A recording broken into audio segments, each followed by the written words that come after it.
Pour l'exercice 4, l'étude cinétique de dismutation de l'eau oxygénée. Dans cette question, bien sûr, dans cet exercice, pardon, on a l'eau oxygénée commerciale est une solution aqueuse de peroxyde d'hydrogène utilisée comme désinfectant pour des plaies, pour l'entretien des lentilles de contact comme agent de blanchiment. Le peroxyde d'hydrogène de formule H2O2 intervient dans deux couples oxydoréducteurs, c'est le H2O2 avec H2O. Le deuxième couple, l'oxygène O2 avec H2O2. Le peroxyde d'hydrogène est capable dans certaines conditions de réagir sur lui-même. C'est-à-dire H2O2 réagit avec H2O2. C'est pour ça qu'on l'appelle la dismutation.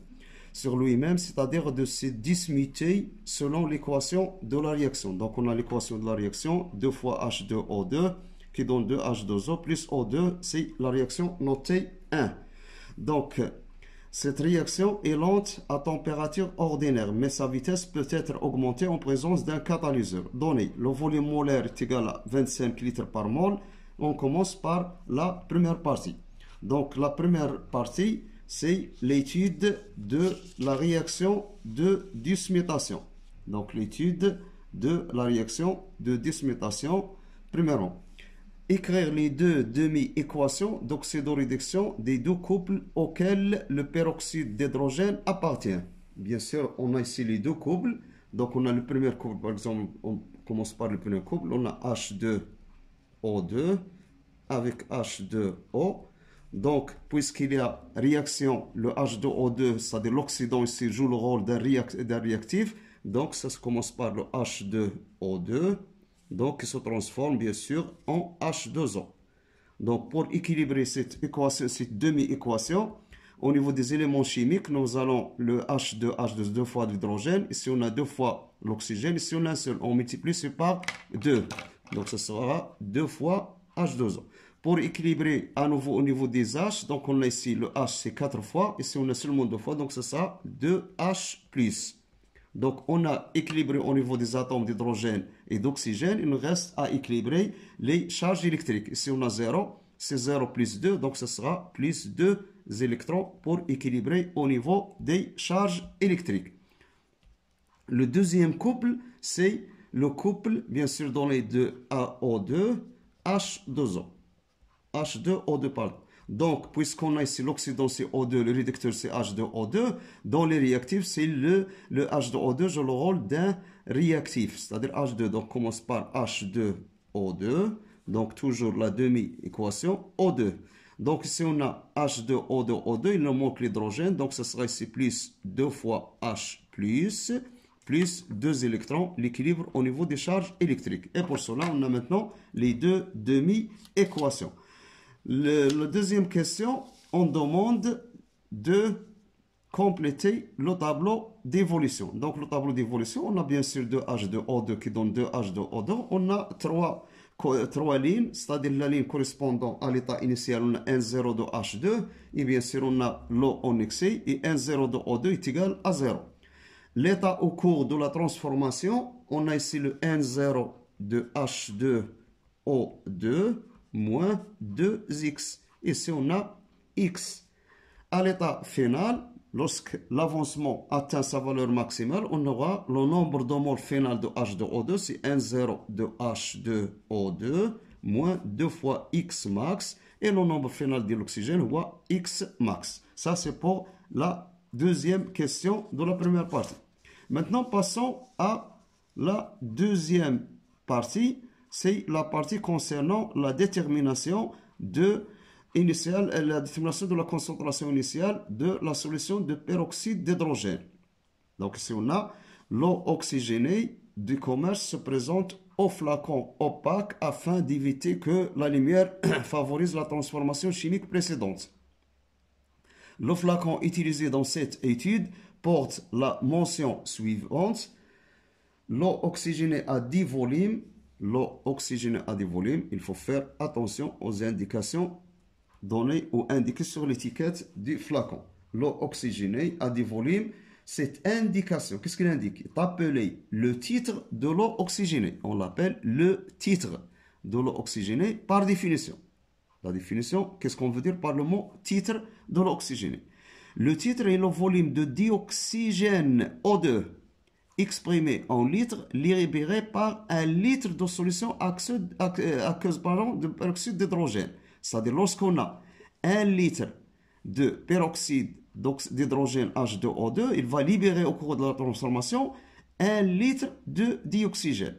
Donc, le titre de volume est le dioxygène exprimé en litres, c'est-à-dire que ce sera 1 litre ou 2 ou 3, etc., libéré par 1 litre de solution aqueuse de peroxyde d'hydrogène, suivant la réaction de dissociation dans les conditions normales de température et de pression, c'est-à-dire la réaction 1.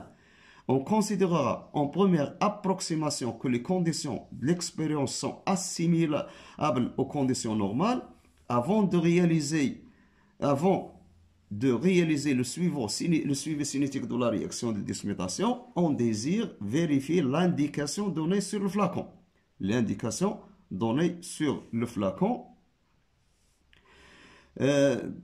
On désire vérifier l'indication donnée sur le flacon concernant le titre de l'eau oxygénée de la solution commerciale. Premièrement, calcul de la valeur attendue de la concentration en peroxyde d'hydrogène. 1,1. Par définition du titre qu'on a ici, de l'eau oxygénée, quel volume VO2 serait libéré par 1 litre de la solution commerciale au cours de cette réaction de dissociation de peroxyde d'hydrogène? Quel volume, c'est-à-dire on cherche ici, quel est le volume d'oxygène qui serait libéré par un volume de 1 litre de la solution commerciale. Donc on sait que l'eau oxygénée a des volumes, c'est-à-dire l'indication notée sur le flacon. Et on sait que ce qu'on appelle le titre, c'est le volume d'oxygène libéré par 1 litre de solution. Donc lorsqu'on a 1 litre de solution, donc le titre c'est 10. Donc le volume libéré d'oxygène, ce sera 10. Donc dans ce cas-là, le volume libéré par 1 litre de solution, c'est-à-dire la solution commerciale, donc le volume libéré est 2 points VO2 est égal à 10 litres. C'est ça ce qu'on appelle l'utilisation des titres. Si on a par exemple l'eau oxygénée à 100 volumes, donc ça sera le volume libéré, c'est 100 litres d'oxygène. C'est ça l'indication donnée sur le flacon. Maintenant, passons à la suite. Donc, dans la suite de l'exercice, on a 2, calculer la quantité de dioxygène formée au cours de cette transformation. La quantité, c'est-à-dire le nombre de moles d'oxygène. C'est-à-dire on cherche N2O2. C'est ça qu'on cherche. Donc, on sait que le nombre de moles ou la quantité de matière de l'oxygène, c'est V de l'oxygène sur le volume molaire. Le volume d'oxygène, c'est donné, on l'a déjà déterminé dans la question précédente. L'application numérique, ça donne NO2 est égal à 10 divisé par le volume molaire, c'est donné dans les données, c'est 25. Et on trouve enfin que le nombre de moles O2 ou la quantité de matière, c'est 0,4 moles. Donc c'est ça le nombre de moles de dioxygène. C'est bien. Donc bon, passons maintenant à la question 3. Dans la question 3, la transformation précédente étant considérée comme totale, vérifier que la concentration en peroxyde d'hydrogène notée H2O2 théorique de cette solution commerciale, c'est-à-dire valeur théorique attendue, apport valeur H2A2 est égal à 8 fois 10 à la puissance moins 1 mol par litre. Donc, ici qu'on cherche à déterminer la concentration de H2O2 attendue, c'est-à-dire théorique. Donc, on sait que la concentration H2O2 théorique est égal au nombre de moles H2O2 théorique sur le volume. La concentration, c'est le nombre de moles au volume. Dans le cas théorique, la transformation est totale. Donc, c'est puisque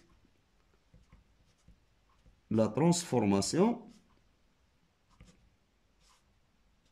est totale dans l'étude théorique ou dans l'état théorique est est total. Donc, puisqu'il est total, donc on aura le nombre de moles de H2O2 à l'état final, c'est 0, puisque la réaction est totale et le seul réactif c'est H2O2, donc la réaction, donc le H2O2, ça sera limitant. Donc, on aura dans ce cas-là N0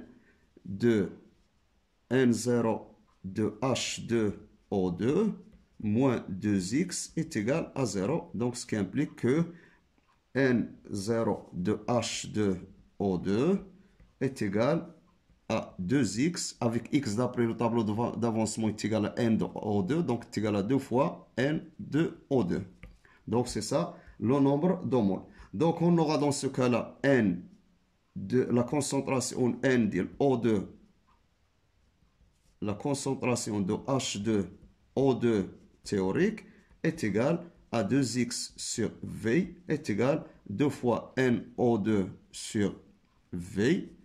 Et on fait l'application numérique. Donc, on trouve que la concentration H2O2 théorique est égale à 2 fois 0,4 sur 1 litre est égal à 0,8 mol litre moins 1. C'est ça l'expression demandée, c'est-à-dire la valeur demandée. Donc, faites attention si, lorsqu'on dit le nombre théorique de H2O2, c'est le nombre de moles qui est égal à 2x est égal à 2 fois NO2. On remplace et on trouve 8 fois 10 à la moins 1, c'est-à-dire la transformation de la concentration de H2O2.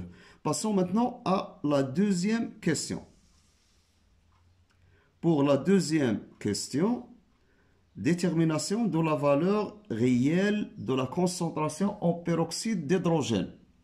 La valeur réelle, parce que si on a déterminé la valeur théorique, c'est-à-dire attendue. Maintenant, on va voir à quoi est égale la valeur réelle. Donc, c'est la valeur théorique, c'est trouvé, c'est 0,8 mol par litre. Maintenant, on va voir comment on peut déterminer la valeur réelle. Donc, pour vérifier la valeur de la concentration précédente, on réalise le titrage, c'est-à-dire le dosage, d'un volume V0 est égal à 100 ml de cette solution, c'est-à-dire la solution commerciale, par une solution de permanganate de potassium acidifié de concentration C1, 2,10-1. Les couples oxydant-réducteurs interviennent au cours du titrage, sont MnO4- Mn2+, et O2, H2O2.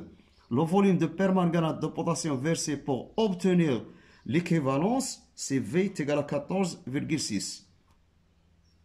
L'équation de la réaction de titrage est la suivante, c'est-à-dire 5H2O2 plus 2 fois MnO4- plus 6H3O+, donc 5O2 plus 2Mn2+, plus 4 fois H2O. On a notre réaction 2. 2,1. L'ion permanganate MnO4- donne une couleur violette, c'est-à-dire l'existence des ions MnO4- dans une solution donne la couleur violette qui caractérise l'existence des ions MnO4- aux solutions aqueuses qui le contiennent, bien sûr. Comment l'équivalence est-elle repérée au cours du titrage? C'est-à-dire au cours du titrage, comment peut-on repérer ce qu'on appelle l'état d'équivalence? Bien sûr, on va commencer par le cas avant, c'est-à-dire avant d'atteindre l'équivalence. Donc, avant l'équivalence, parce que au cours du dosage, on a deux réactifs, on a le MnO4- et on a le H2O2. H2O2 et le MnO4-. Avant l'équivalence, c'est-à-dire avant d'atteindre l'équivalence, les ions MnO4-, les ions permanganate MnO4- sont limitants. Pourquoi? Sont limitants parce qu'ils sont minoritaires. Minoritaires, c'est-à-dire sont de quantité faible par rapport à H2O2, parce que le H2O2 en excès. Donc, les MnO4- sont limitants. Comment il est la solution? La solution, bien sûr, pas de MnO4-, il est incolore. Avant l'équivalence, toujours lorsqu'on ajoute le MnO4- et la couleur reste toujours incolore, c'est-à-dire disparition de la couleur violette, donc on est dans l'état avant l'équivalence. Maintenant, à l'équivalence, c'est-à-dire lorsqu'on atteint l'équivalence, qu'est-ce qui se passe? À l'équivalence, il y a changement de réactif limitant. Donc il y a changement du réactif limitant.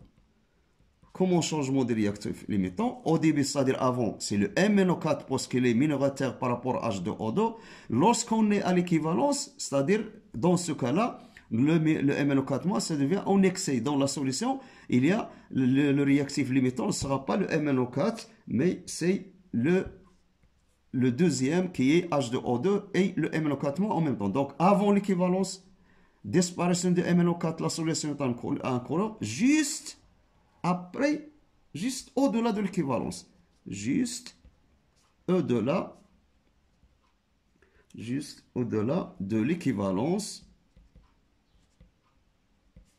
C'est-à-dire lorsqu'on atteint l'équivalence, après l'équivalence, il goûte. Juste au-delà de l'équivalence, qu'est-ce qui se passe? Les ions MnO4- constituent le réactif en excès. Ça devient en excès. Les ions MnO4- constituent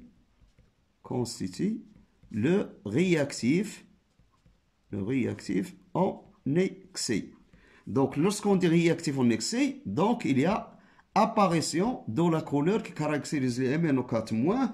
Donc, la solution devient violette parce qu'avant il est incolore, maintenant il donne une coloration violette. Donc, il donne des ions, il donne une couleur violette. Une couleur violette à la solution. Donc, dans ce cas-là, ce qui permet, à ce moment-là, on peut repérer l'équivalence, ce qu'on appelle l'état d'équivalence. Ce qui permet de repérer l'équivalence. Donc, c'est ça la méthode qu'on utilise dans les dosages colorants, c'est-à-dire en se basant sur la couleur de la solution, changement de la couleur, pour repérer l'équivalence. Donc, pour être sûr qu'on est dans l'équivalence, c'est-à-dire juste lorsqu'il y a apparition de la couleur violette. Et une fois il apparaît la couleur violette, on arrête, c'est ça, l'état d'équivalence. Donc, on est à l'état d'équivalence. Maintenant, la deuxième question. On passe à la deuxième question de 2. Quelle relation peut-on écrire entre la quantité initiale de peroxyde d'hydrogène se trouvant dans le bécher noté N0H2O2 et la quantité d'ions permanganate introduit dans le bécher à l'équivalence N équivalence de MnO4? C'est-à-dire on cherche à déterminer la relation qui existe entre les deux quantités de matière. N0 qui existe dans la solution et N équivalent de MnO4- introduite à l'équivalence. Donc, on sait qu'à l'équivalence,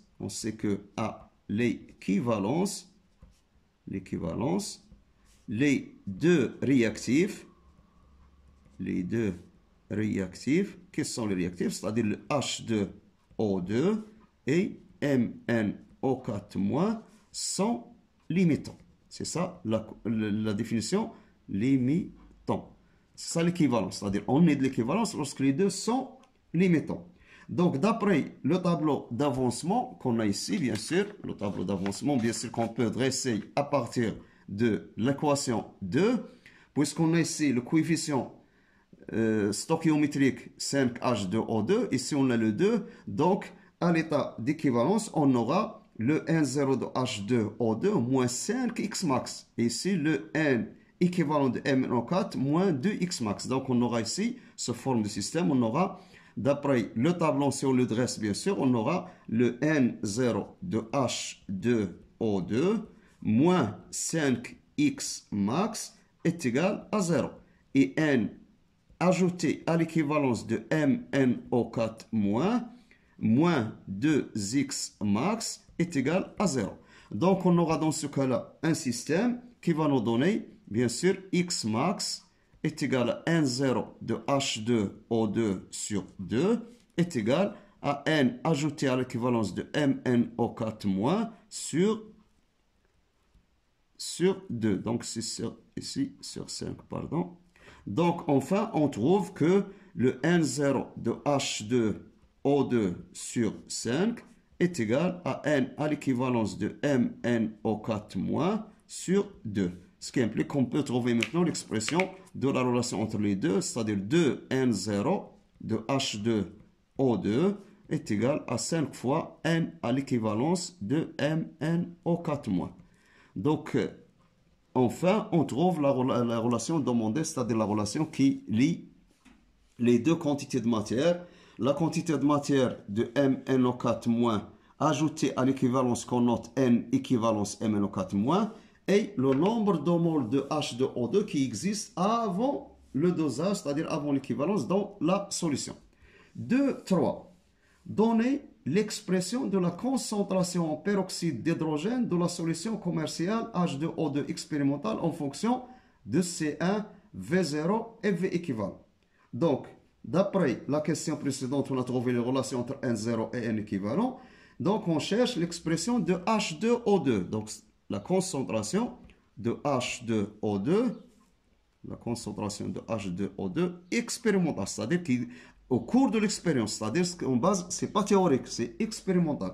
Donc, est égal à N0 de H2O2 sur V0, c'est-à-dire le nombre de moles qui existe sur V, pardon, le nombre de moles qui existe dans la solution. Et la concentration, le nombre de moles à l'équivalence de MnO4- est égal à C1 fois le volume ajouté à l'équivalence. Donc, faites attention, on a la concentration de H2O2 expérimental, c'est le N0 de H2O2 sur le volume V0, bien sûr le volume V0 à l'état initial. Donc, lorsqu'on ajoute une concentration bien sûr, ou une quantité de MnO4-, donc le nombre de moles ajoutés à l'équivalence est égal à C1 fois V à l'équivalence, c'est-à-dire la concentration de la solution permanganate fois le volume ajouté à l'équivalence. Et on a déjà le nombre d'après la question 1, on peut remplacer le NH2O2 par N équivalence ici. Donc on aura H2O2 expérimental est égal à N0 de H2, c'est 5 sur 2, N à l'équivalence de MnO4- divisé par le volume initial V0. Donc 5 demi N2 devient de la relation trouvée dans 2,2. Le N à l'équivalence, donc est égal à 5 sur 2 V0 fois N à l'équivalence de MnO4- qu'on remplace par l'expression suivante, ce sera 5 de V0, c'est V à l'équivalence. Donc, on trouve enfin que la concentration de H2O2 expérimentale est égale, bien sûr, à 5 C1 V à l'équivalence divisé par 2 fois V0. Et c'est ça l'expression donnée de la concentration, bien sûr, de H2O2 à l'état expérimental. C'est la question, bien sûr, de 3. Maintenant, passons à la suite, c'est-à-dire la question 2.4. Donc, dans la question 2.4, montrer que l'on a H2O2 expérimental est égal à 7,3 fois 10-2. Donc, en revenant à l'expression précédente, c'est-à-dire l'expression de H2O2 expérimental qu'on a trouvé dans la question précédente, donc est égal à 5C1 V à l'équivalence V0, et on va faire l'application numérique pour trouver la valeur de H2O2. Donc on a H2O2 expérimental est égal à 5C1 V à l'équivalence sur V0. Donc l'application numérique, ça donne la concentration H2O2 expérimentale est égal à 5 fois C1. La valeur de C1, c'est 2 fois 10 à la puissance moins 1. Fois le volume versé à l'équivalence, c'est 14,6. Le tout divisé par 2 fois 10, c'est-à-dire 2 fois V0. Donc, c'est 2 V0 par là. Donc, le volume, c'est 10 millilitres, bien sûr qu'on a, et 14,6 millilitres. Donc, d'après l'application numérique, on trouve enfin que la concentration de H2O2 expérimentale, c'est-à-dire réelle, est égale à peu près à 7,3 fois 10 à la puissance moins 1 mol litre moins 1. Donc, c'est ça la concentration demandée. Pour la suite de l'exercice, comparer la valeur obtenue à la question 1,3. Donc, la question 1,3, on a trouvé, bien sûr, la question 1,3. Donc, la concentration, c'est 0,8 mol par litre. Donc, H2O2 théorique est égal à 0,8 mol litre moins 1. Et la question 2,5, c'est donné ici, c'est 7,3. Donc, comparé à la valeur obtenue à la question 3, les erreurs de manipulation mises à part, c'est-à-dire on ne s'intéresse pas, comment peut-on expliquer l'écart de concentration obtenu? Bien sûr, donc ici, on a deux concentrations. On a théorique, c'est 0,8 mol par litre, et expérimental, c'est 7,3 10 moins 2. Donc, en comparant les deux valeurs, on a que la concentration de H2O2 expérimental est inférieure à H2O2 théorique. Donc, cette comparaison, donc la question qui se pose maintenant, comment peut-on expliquer cet écart? Donc, l'explication de cet écart, bien sûr, au cours de la transformation chimique, c'est-à-dire parce qu'on a parlé de H2O2, c'est-à-dire l'équation 1. L'équation 1 qui nous montre que deux molécules de H2O2 vont réagir pour donner 2H2. Donc, là, ce qu'on appelle la première équation qui nous montre qu'avant le dosage, il y a une quantité, c'est-à-dire avant d'atteindre le dosage, c'est-à-dire avant que réaliser le dosage, lorsqu'on verse les premières gouttes de MnO4- pour déterminer la valeur expérimentale, donc il y a une quantité de H2O2 qui réagit entre elles, qui permet ou qui nous donne la diminution de la concentration de H2O2. Donc il faut faire attention ici. Donc l'explication, c'est que avant le dosage,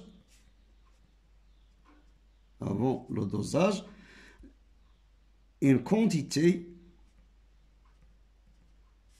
de H2O2 réagit entre elles, ce qui provoque une diminution de quantité de matière de H2O2. Donc, la diminution de cette quantité de matière provoque la diminution de la concentration. C'est pourquoi là, on aura cet écart. Il est dû à la dismutation de H2O2. C'est-à-dire avant, je répète une fois, avant le dosage, il y a une quantité de matière H2O2 qui réagit entre les molécules H2O2 et qui provoque ou qui donne la diminution de la quantité de matière de H2O2. Donc ça, pour la question. Maintenant, on passe à la troisième partie. Donc, dans la troisième partie, on a l'étude cinétique de la dismutation de peroxyde d'hydrogène. La dismutation du peroxyde d'hydrogène est une réaction lente, mais qui peut être accélérée en utilisant un exemple des ions fer 3 présents dans une solution de chlorure de fer 3, un fil de platine ou de catalase enzyme se trouvant dans le sang. L'équation de la réaction associée à cette transformation est donnée dans l'introduction réaction 1. C'est-à-dire la réaction 1, on va l'écrire à nouveau ici, c'est 2 fois H2O2 qui donne 2 H2O plus O2. C'est-à-dire la réaction de dismutation de H2O2.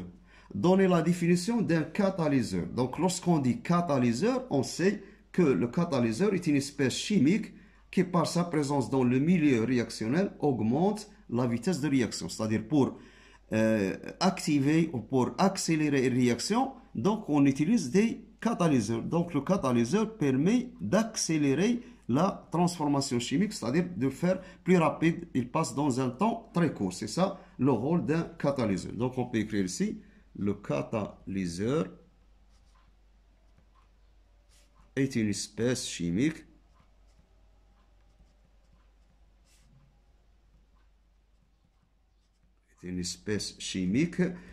qui par sa présence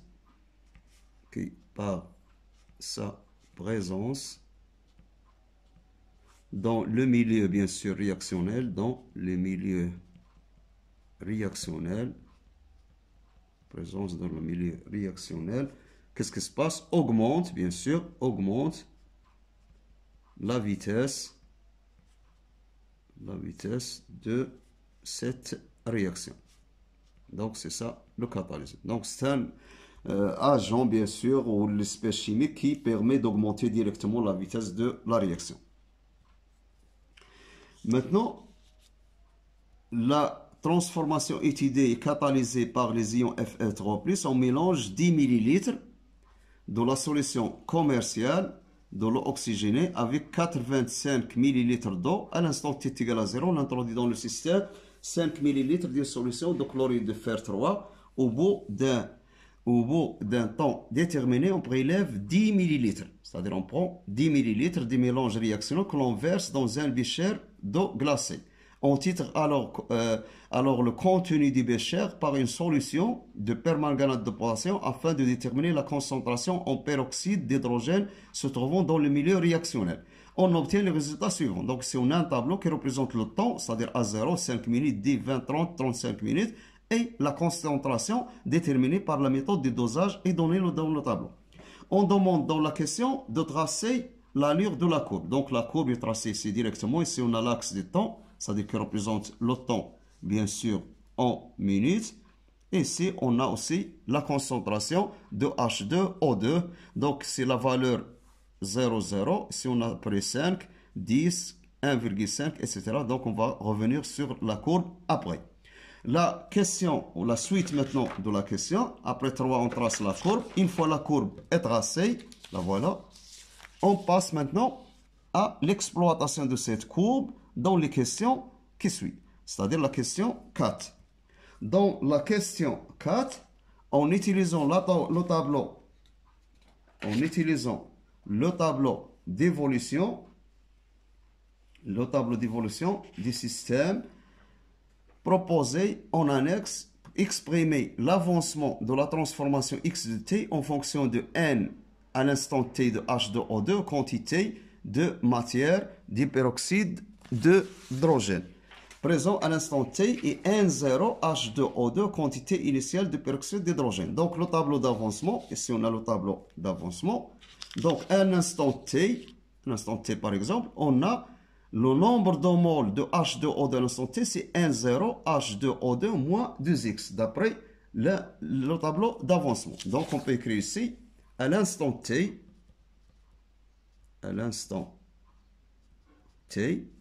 on a NT de H2O2 est égal à N0 de H2O2 moins 2x à l'instant t. Donc, on demande ici de déterminer x de t. Donc, on va passer le x de t de l'autre côté. Ça sera 2x de t qui est égal à N0 de H2O2 moins N à l'instant t de H2O2. Et on trouve enfin l'expression de x de t est égale à N0 de H2O2 moins NT de H2O2. Le tout divisé par 2. Donc c'est ça, maintenant, l'expression de x de t, c'est-à-dire l'avancement à un instant t. La question suivante, c'est la 5e. La vitesse volumique V de la transformation chimique, c'est-à-dire on passe maintenant à la vitesse. Donc la vitesse volumique de la transformation chimique est défini comme étant le rapport de la dérivée de l'avancement x de t en fonction du temps et le volume v du système, c'est-à-dire la vitesse, est égal à 1 sur v dx sur dt. Donc, le volume des mélanges réactionnels, la dérivée première de l'avancement par rapport au temps, et petite v, ça représente la vitesse. En utilisant la relation obtenue dans la question 4, montrez que cette vitesse v peut être exprimée par la relation suivante, c'est-à-dire en utilisant le x de t. Donc, on peut montrer l'expression, trouver l'expression de la vitesse qu'on a ici. Donc, ici, on a la vitesse est égale à 1 sur v fois dx de t sur dt. Donc, est égal à 1 sur v, la dérivée première de x de t, qui est pour expression n0 de H2O2 moins nt de H2O2, le tout divisé par 2. Donc, si on a un demi, on va faire sortir de la dérivée, ça sera 1 sur 2 fois v. La dérivée de n0 de H2O2 à l'instant dt moins la dérivée de nt de H2O2 par rapport à dt, et je ferme le crochet. Donc, v est égal à 1 sur 2 fois v entre crochet. Donc, le n0 de H2O2, c'est une quantité constante. Ça ne varie pas en fonction du temps. Sa dérivée, c'est nul. Moins d de nt de H2O2 sur dt. Donc, la quantité de matière nt, il dépend de t, ce n'est pas une constante, donc il varie en fonction du temps. Donc, on aura enfin 1, donc est égal à moins 1 sur 2v fois dnt de H2O2 sur dt. Avec nt de H2O2 est égal à la concentration de H2O2 à l'instant t fois la vitesse. On remplace, on trouve que v est égal à moins 1 sur 2v sur d dt, entre parenthèses, de la concentration H2O2 fois v. Donc, est égal à moins v sur 2v d sur dt de la concentration H2O2. Et on trouve enfin, après simplifié par v, on trouve enfin que l'expression de la vitesse est égale à moins 1,5 fois la dérivée de la concentration de H2O2 par rapport au temps. Et on a l'expression de la vitesse en fonction de la concentration. La sixième question, c'est-à-dire on passe à la sixième question. Dans la sixième question, on sait donc de la relation précédente et la courbe d'évolution de la concentration en oxygéné en fonction du temps. Indiquer comment évolue la vitesse de la transformation chimique au cours du temps. Expliquer le raisonnement.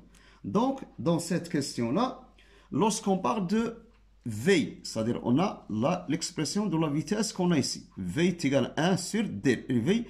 Donc, la dérivée de la concentration H2O2, ça représente le coefficient directeur de la tangente à la courbe. Donc, on va l'écrire tout d'abord. Donc, la dérivée de H2O2 sur dt, ça représente le coefficient directeur, ou la pente, c'est la même chose, le coefficient directeur de la tangente à la courbe. Tangente à la courbe. Donc, dans ce cas-là, revenons à la courbe maintenant. Voilà la courbe. Donc, si on veut déterminer la vitesse, donc il faut déterminer la pente de la tangente, ce qu'on appelle le coefficient directeur. Donc, puisqu'on a ici la courbe qui donne la variation de H2, qui représente la variation de la concentration de H2O2 en fonction du temps, si on trace par exemple la pente à l'instant t égale à 0, par exemple, ce sera comme ça, à t égale à 0. C'est ça la pente. Si on trace la pente à un point quelconque t ici, par exemple comme ça. Donc, si on compare les pentes des deux tangentes, bien sûr, on a la pente à l'instant t est égal à 0, c'est très élevé, mais à l'instant t, ça diminue. Donc, qu'est-ce qu'on peut conclure? Qu'au cours des temps, donc on a toujours diminution de la pente de la tangente à la courbe. Donc, c'est ça, on peut avoir à partir de la courbe. C'est-à-dire, au cours des temps, au cours du temps, le coefficient directeur diminue. Le coefficient directeur diminue. Et puisque le coefficient directeur est proportionnel à V, donc on déduire que la vitesse V aussi va diminuer. Donc la vitesse diminue au cours du temps. Donc l'explication, donc puisque la relation qu'on a trouvée ici, ça représente la vitesse et la dérivée qui représente la pente, et puisque si on prend en valeur absolue la valeur de V, on a au cours du temps, il y a diminution de la valeur du coefficient directeur sans tenir compte du signe. Donc, on trouve que la vitesse aussi diminue au cours du temps. C'est ça l'explication qu'on peut donner à la question 6. Maintenant, passons à la question 7.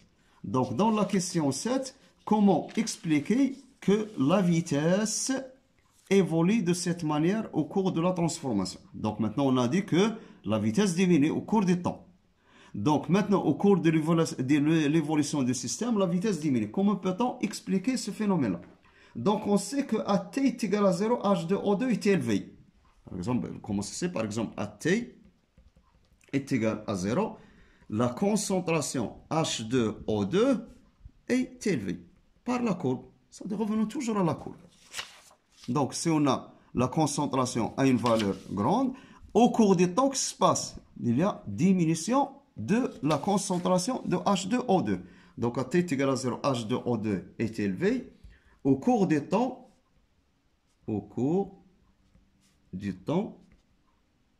qu'est-ce qui se passe? Le H2O2 réagit parce que c'est un réactif. Donc, qu'est-ce qui se passe à la concentration?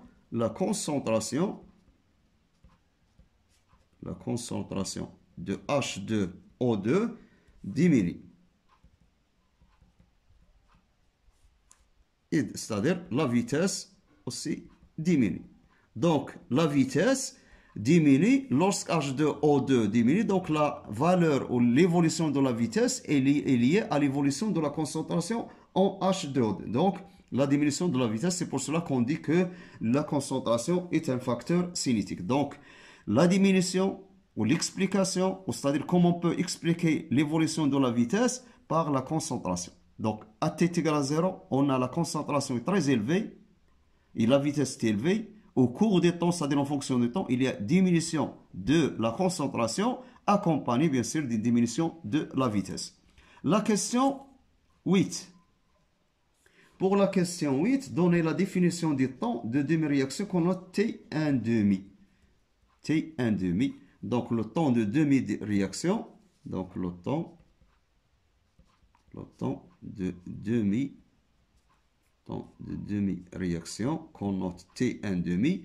Bien sûr, c'est un temps, c'est la durée au bout de laquelle l'avancement atteint la moitié de sa valeur maximale. Donc, c'est la durée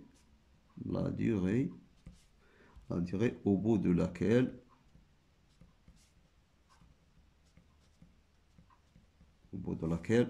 l'avancement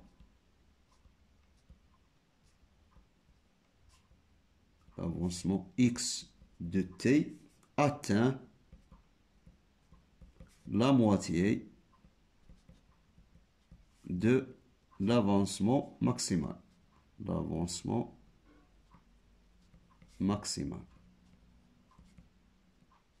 C'est-à-dire x à l'instant t1,5, x à l'instant t1,5 est égal à x max sur 2. C'est ça la définition du temps de demi-réaction. Et on passe à l'avant-dernière question, c'est la 9e question. Dans la 9e question, montrez que lorsque t est égal à 1,5, alors H2O2 t1,5 est égal à H2O2 initial 0 sur 2, et on déduit graphiquement la valeur de t1,5. Donc, pour montrer cette égalité, bien sûr, H2O2 à t1,5, donc, on déduira après la valeur de t1,5. Donc, dans ce cas-là, puisque la transformation chimique est totale, Donc, on a le x final est égal à x max. Donc, on peut l'écrire parce que c'est nécessaire. Donc, puisque la transformation, c'est-à-dire la transformation 1 est totale, on a x final est égal à x max et le H2O2 est limitant. Donc, on aura N0 de H2O2 puisqu'il est limitant moins 2x max est égal à 0. Et on trouve l'expression de x max est égal à N0 de H2O2 sur 2. Donc, d'après la quatrième question, on a le x de t, c'est-à-dire la quatrième question. Donc, il faut l'écrire ici, d'après la quatrième question, on a le x de t est égal à N0 de H2O2 moins N à l'instant t de H2O2, le tout divisé par 2. Faites attention à ces deux données. Donc, dans ce cas-là, on peut exprimer le M0 de H2O2 à partir de cette expression-là. Donc, on a le x max est égal à N0 de H2O2 sur 2. Et d'après la quatrième question, on a x de t est égal à N0 O2 moins NT, c'est-à-dire l'instant t de H2O2.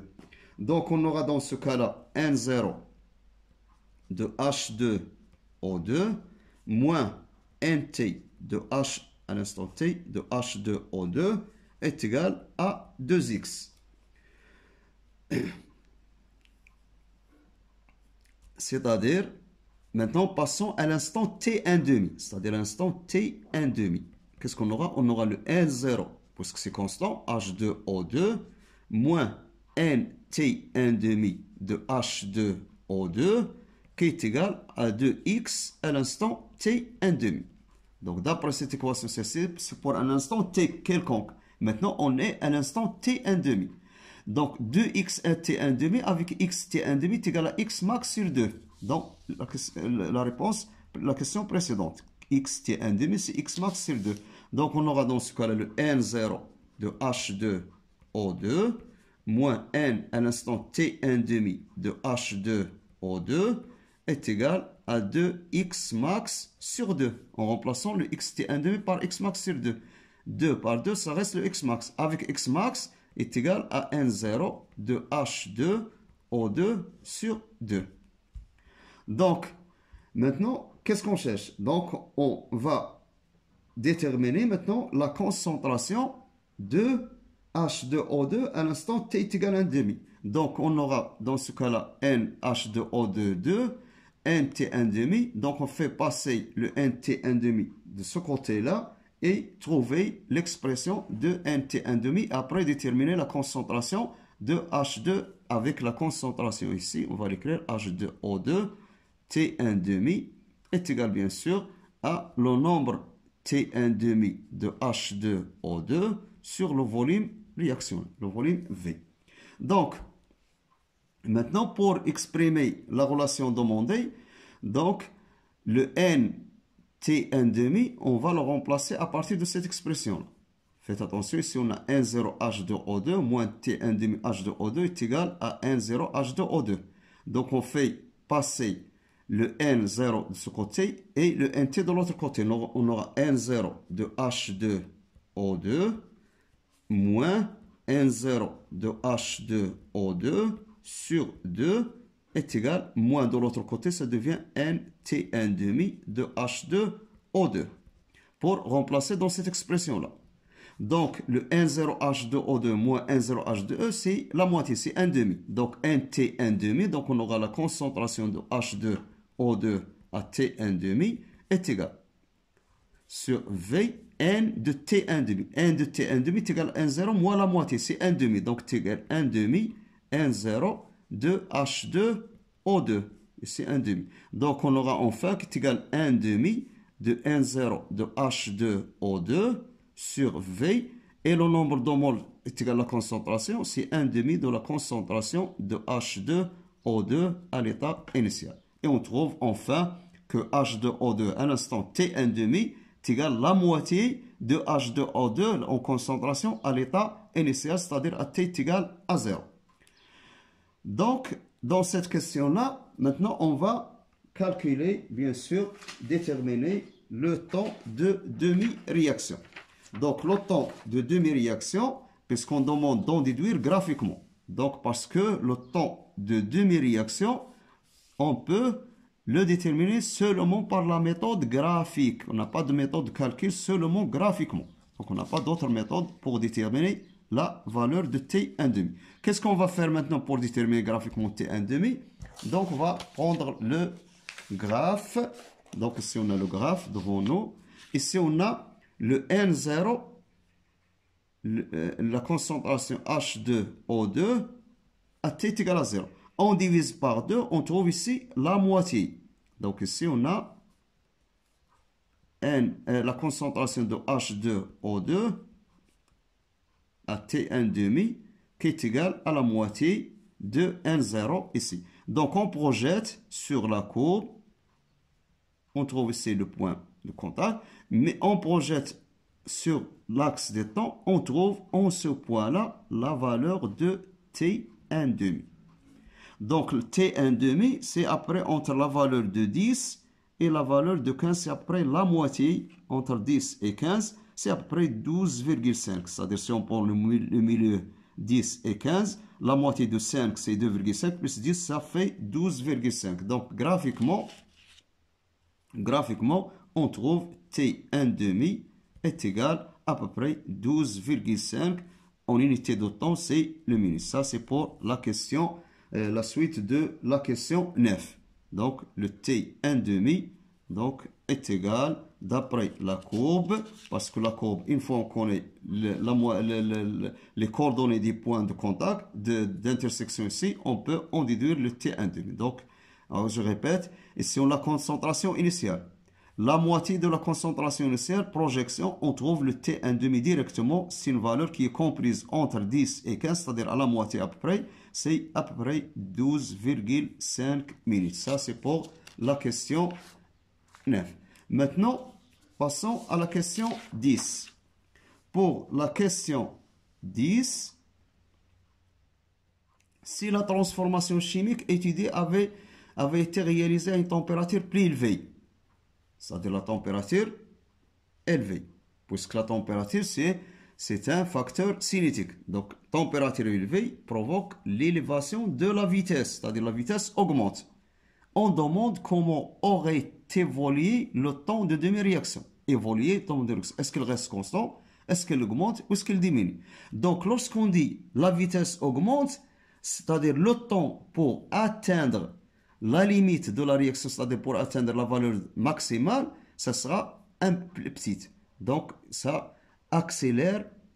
Par exemple, la vitesse augmente. Une fois que la vitesse est augmentée, le temps va diminuer. Donc, ce qui implique que le temps diminue. Le temps diminue, bien sûr, automatiquement, le T1,5, ça sera inférieur, ça diminue aussi. Donc, au lieu d'avoir un temps 1,5, par exemple, dans ce cas-là, dans la courbe 12,5, c'est par exemple, si on augmente la température, on peut avoir la courbe à cette allure-là, par exemple, comme ça.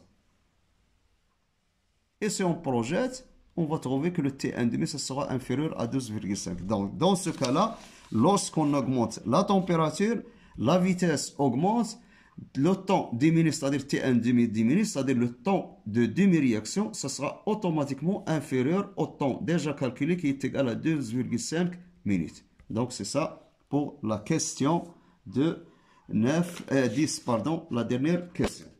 Maintenant, passons à la question 12, l'exercice 5, pardon. Donc, dans cet exercice 5, on a, au cours d'une séance de TP, de groupes d'élèves, etc., on a un mélange MA, un mélange MB. On obtient les deux courbes, c'est-à-dire la courbe 1 et la courbe 2 qui représentent X, l'avancement en fonction du temps en minutes, et X, l'avancement c'est 10 à la puissance moins 4 mol. Dressez le tableau d'avancement dans la première question. Donc, si on a les deux courbes obtenues au cours de cette étude expérimentale, parce qu'on a un mélange MA, un mélange MB. Donc, ici, on a la courbe. Donc, on demande dans la première question de dresser le tableau d'avancement du système, on notera N01 et N02, les nombres de moles respectivement de H2O2 et de I-. Donc, le tableau d'avancement qu'on a ici, avec la courbe, l'équation de la réaction, on a H2O2 plus 2 fois I- qui donne plus de H3O plus donne I2 plus 4 fois H2O. Donc, on a N01, c'est le nombre de moles initial de H2O2. Et N02, c'est le nombre initial de I-. Donc, on aura un instant intermédiaire, un instant T, N0 moins X, N02 moins 2X, X. Et si on a H2O, bien sûr, en excès, les ions H3O plus en excès. État final, N01 moins X max, N02 moins 2X max, X max.